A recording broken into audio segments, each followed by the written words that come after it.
துலாம் ராசிக்காரங்களுக்கு சூப்பரோ சூப்பரோ சூப்பரோ சூப்பரோ மாதம். ஐயா இவ்வளோ தூரம் சொல்கிறீங்க, ஆனால் ஒன்றும் நடக்கலைங்க, நான் இன்னும் கஷ்டப்பட்டுக்கிட்டு தாங்க இருக்கிறேன், இப்படியும் ஒரு 10% பேர் சொல்கிறீங்க. நல்லா பார்த்தீங்கன்னா பெரும்பாலான துளாராசிக்காரர்கள் நல்லா தான் இருக்கிறீங்க. பரவாயில்லைங்க, போருங்க, போன வருஷத்தை விட கொஞ்சம் முன்னாடி இருந்ததை விட இப்போ நான் நல்லா இருக்கிறேன்னு சொல்கிறீங்க.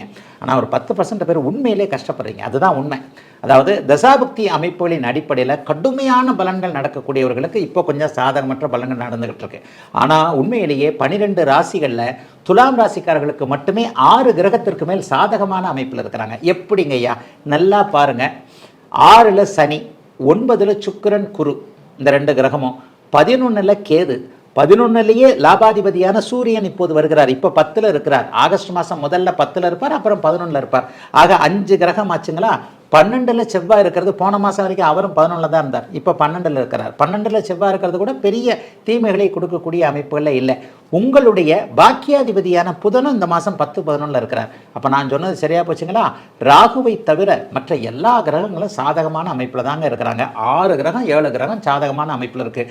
ஆனாலும் கஷ்டப்பட்டு கொண்டு இருக்கக்கூடியவர்களுக்கு கூட இந்த மாதம் பெரிய கஷ்டங்கள் சோதனைகள் கண்டிப்பாக இருக்காதுங்க.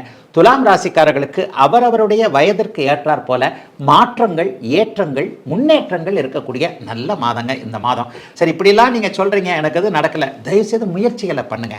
ஜோதிடம் என்பது இந்த காலகட்டம் நன்றாக இருக்கிறது, நன்றாக இல்லை, செய் அல்லது செய்யாதே அப்படின்ற மாதிரியாக ஒரு மாதிரியாக உண்மையை சொல்லக்கூடியதான் ஜோதிடம்.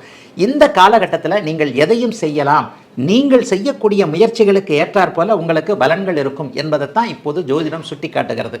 எப்போதாவது ஒரு தடவை தாங்க எல்லா பெரும்பாலான கிரகமும் அப்படியே ஒரு ராசிக்காரங்களுக்கு சாதகமாக அமையும். இப்போ அந்த அமைப்புகள் இருக்கிறது.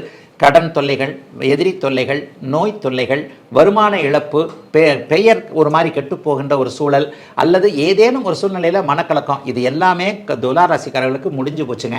ஒரு உத்வேகம் இருக்கக்கூடிய அமைப்பு, இளையவர்களுக்கு வேலை கிடைக்கக்கூடிய அமைப்பு, ஒரு இதை விட முக்கியமாக அந்தந்த வயதிற்கு ஏற்றாற் போல தொழில், வேலை, வியாபாரம் போன்றவைகள் நன்றாக இருக்கக்கூடிய அமைப்பு, கணவன் மனைவி உறவுகளில் மாற்றங்கள் வரக்கூடிய நிலைமை, புத்திரபாக்கியம் கிடைக்காதவங்களுக்கு புத்திரபாக்கியம், வேலை இல்லாதவர்களுக்கு வேலை, தொழில் அமைப்புகள், கால் உண்டாதவர்களுக்கு கால் உண்டக்கூடிய அமைப்பு, வெளிநாடு வெளிமாநிலம், இங்கே போய் படிக்கணும், அங்கே போய் படிக்கணும், இங்கே போய் இருக்கணும், அங்கே போய் இருக்கணும்ட்டு ஒரு விதமான முயற்சிகள் இருப்பீங்கல்ல, ஒரு கற்பனையிலேயே ஒரு கனவுலேயே ஒரு லட்சியம் தெரியும் இல்லையா?